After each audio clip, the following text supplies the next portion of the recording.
আজকে শুক্রবার আর আজকে করব ডিম। আর শুক্রবারে কিন্তু নিয়ম করে ডিমই হয়।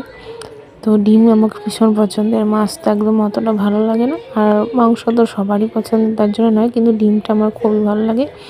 তা যে করব ডিমের কারি, তা একটু মানে একটা কষা কষা করে। তো ডাল তো করেছি, তরকারিও আছে, তার জন্য ডিমের কারি করব। আর রান্না করতে করতে আমি তো ঘড়িটাই দেখিনি, অনেকটা দেরি হয়ে গেছে।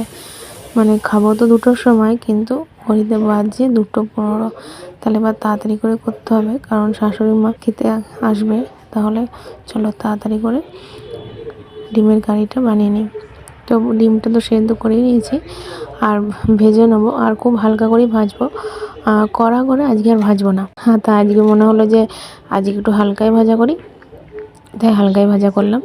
আর ভাজা করে নিয়ে তারপর তেলের মধ্যে জিরে আর শুকনো লঙ্কা তেজপাতা দিয়ে দেবো। তো তারপর দেবো রসুন।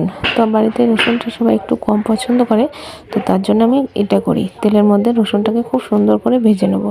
তাহলে কি হয়, রসুনের গন্ধটা কিন্তু চলে যায়, আর টেস্টটাও কিন্তু আরও সুন্দর হয়।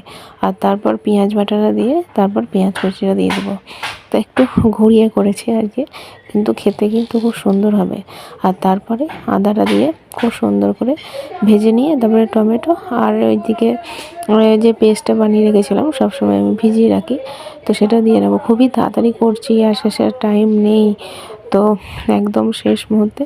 তো চলো, আমার কিন্তু ডিমের কারিটা হয়ে গেছে, একদম গামাখা করে করেছি। তো একটু লেট হলেও কিন্তু কারিটা কিন্তু দুর্দান্ত হয়েছে। আর তার কারণ কেন বললো তো আমি বুঝলাম, কারণ শাশুড়ি মা কিন্তু ডিম অতটাও পছন্দ করে না, কিন্তু গিয়ে দেখলাম যে আর কিছুই নেই, মানে খেয়ে নিয়েছে।